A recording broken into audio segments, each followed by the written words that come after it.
ব্যাগবন্দি মাংস আর তাতে বাড়ছে রহস্য।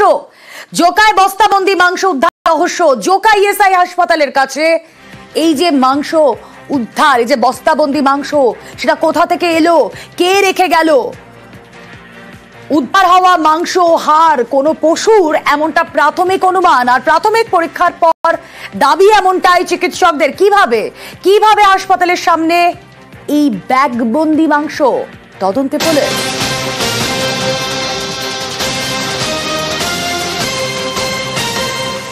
2025-এ দাঁড়িয়ে আমাদের ফিরে যেতে হবে 2018-তেও। তার আগে অবশ্যই চলে যাব। আমাদের প্রতিনিধি এই মুহূর্তে রয়েছেন সঙ্গে সমীর। এই যে ব্যাগবন্দি মাংস কে রাখলো, কোথা থেকে এলো, আর হাসপাতালের সামনেই বা ব্যাগবন্দি মাংস কেন?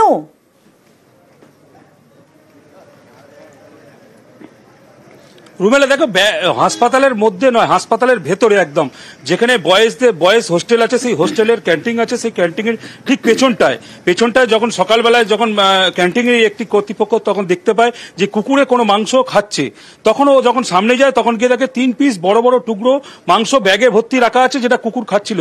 তখন কুকুরকে তাড়ায়। তারপরে ও এসআই হাসপাতালের যে কর্তৃপক্ষ আছে সেই কর্তৃপক্ষকে তখন জানাবার পরে কর্তৃপক্ষ নিজেরা যে ওদের যে ডাক্তার আছে সেই ডাক্তার নিয়ে এসে পরীক্ষা করে।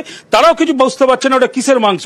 তারপরে ওখান থেকে ঘটনাস্থলে ঠাকুরপুকুর থানার পুলিশকে খবর দিয়ে সঙ্গে সঙ্গে ঠাকুরপুকুর থানার পুলিশ এসে জায়গাটাকে ঘিরে নিয়ে রেখে এবং তারাও তদন্ত শুরু করে। এবং তদন্ত করে তারপরে তারা কিছু না বুঝতে পেরে সঙ্গে সঙ্গে ওখান থেকে যে মাংসগুলো ব্যাগের মধ্যে ছিল সেই ব্যাগ ভর্তি মাংস নিয়ে আসে বেহালা বিদ্যাসাগর হাসপাতালে এসে যখন ওখানে রাখা ছিল, এবার ওখানেও ডাক্তারা চেক করেছে, তারাও কিন্তু কিছু বুঝতে পারেনি। তারপরে বহুক্ষণ পরে তারপরে যে মমিনপুর যে কাঁটাপুকুর আছে সেই কাঁটাপুকুরে নিয়ে আসা হয়। সেই কাঁটাপুকুরে এখনো চলছে, সে এখানে কি মাংস, কিসের মাংস, এইটা নিয়ে তদন্ত শুরু হয়েছে। এবং ঠাকুরপুকুর থানার পুলিশ আশেপাশে যে সিসি ক্যামেরা আছে সিসি ক্যামেরা চেক করছে এবং মাংস বাইরে থেকে কে নিয়ে এলো কিংবা একেবারেই তাই, কারা তো এখানেই ব্যাগবন্দি মাংস রেখে গিয়েছে। এমনি তো উড়ে আর ব্যাগবন্দি মাংস এখানে এসে পড়েনি। অবশ্যই সেদিকে নজর থাক। কিন্তু এই যে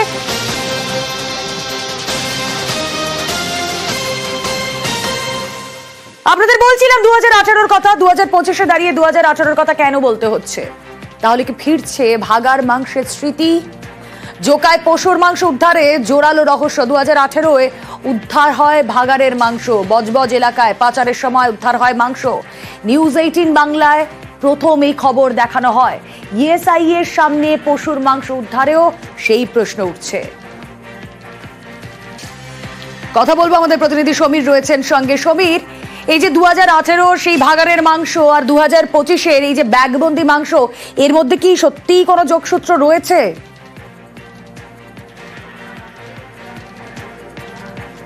না, এটার মধ্যে কোনো যোগসূত্র নেই। 2018 সালে যখন সেই আমরাই নিউজ 18 বাংলায় খবরে দেখেছিলাম যে বজবজে যে ভাগাড়ের মাংস, তখন ওরা যে মাংস ছিল পশুর মাংস ছিল, সেই পশু যে মরা পশু ফেলে দিয়ে যেত, সেই পশুকে কেটে ভালো মাংস ওরা নিয়ে যাচ্ছিল ট্যাক্সি করে।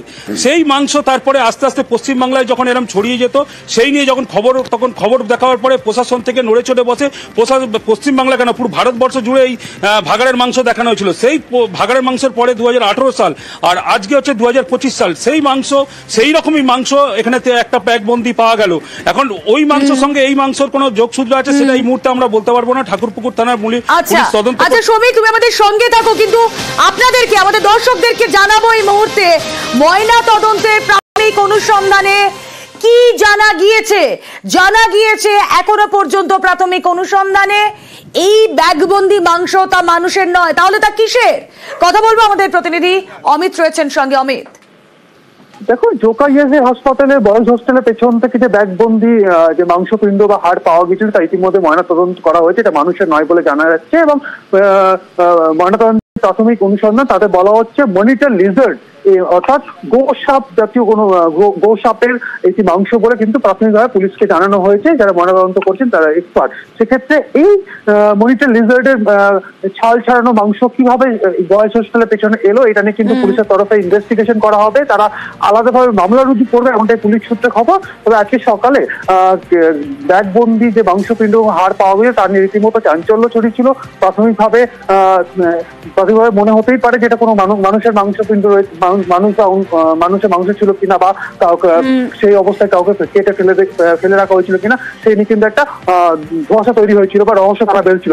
সেই জায়গা থেকে পুলিশের তরফে সেটি সংগ্রহ করে ময়নাতদন্তের জন্য পাঠিয়েছিল। সেক্ষেত্রে ময়নাতদন্ত শেষ হয়েছে এবং মনিটর লিজার্ডের মাংস পিণ্ড বলেই পুলিশের তরফে জানানো হচ্ছে। বেশ,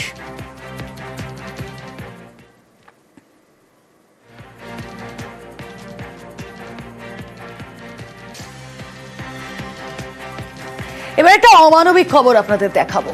মেয়ের বমিতে বাবাকে শাস্তি। শান্তিপুর হাসপাতালে অমানবিক কাণ্ড। হাসপাতালের ইমার্জেন্সিতে বমি করে শিশু, বাবাকে দিয়ে বমি পরিষ্কার চিকিৎসকের। সুপারের কাছে লিখিত অভিযোগ বাবার। তদন্ত কমিটি গঠন হাসপাতাল সুপারের।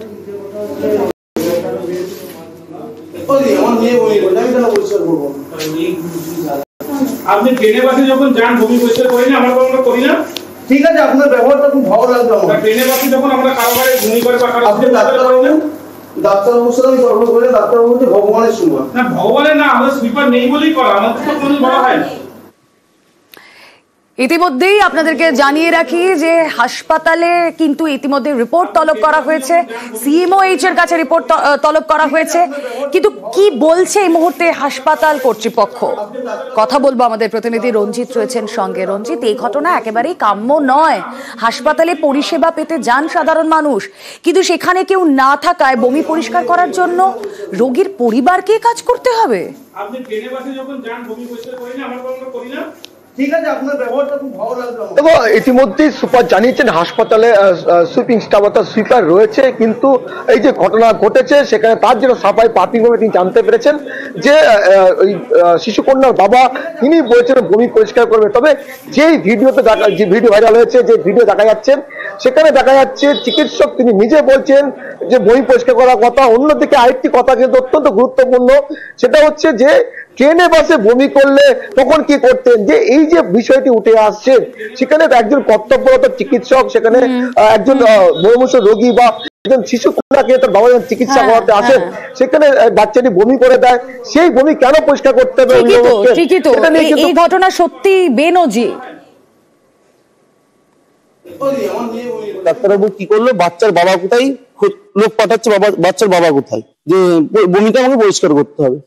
বমিটা আমি পরিষ্কার করবো মানে? ওই যে আমাদের সুইপার টুইপার নেই, আপনাকেই পরিষ্কার করতে হবে। আপনার বাচ্চা বমি করেছে, ওই যে আপনি ট্রেনে বাসে যান, যদি আপনার বাচ্চা বমি করে তাহলে পরিষ্কার করবেন না। সুপারের কাছে কালকে আমি লিখিত অভিযোগ করেছি। বমি করছিল, পেট ব্যথা করছে, স্টেবল করেছি। উনি বলছিলেন যে আমি যাওয়ার সময় আমি এই বমিটা পরিষ্কার করে দিয়ে যাবো। যেহেতু রাত্রে কোনো সুইপার ছিল না, তাহলে আমাকেই বমিটা পরিষ্কার করতে হতো। ওনার বাচ্চার যদি ওনার বমি পরিষ্কার করতে অসুবিধা হয়, তাহলে তো আমাকেই বমি পরিষ্কার করতে হবে। মুখে বলেছেন যে আমি পরিষ্কার করে যাওয়ার সময় পরিষ্কার করে দিয়ে যাবো। তারপরে যদি উনি আমার নামে এলিগেশন দেয়, সেটা ওনার অভিযোগটা পেলাম এইমাত্র কমপ্লেন বক্স থেকে আমি কালেকশন করেছি। একটা ইনকোয়ারি কমিটি করা হয়েছে ডক্টর, নার্সিং সুপার, ন্যাশনাল সুপারকে নিয়ে। তো যতটুকু আমি আলাপ করে জানলাম যে ব্যাপারটা পেশেন্ট পার্টি নিজেই বলেছিল আমি পরিষ্কার করে দেবো, তো নিজেই করে দিয়েছে। জোর করে তো কাউকে করানো যায় না, একটু দেখা যাক, তদন্ত করে বলা যাবে।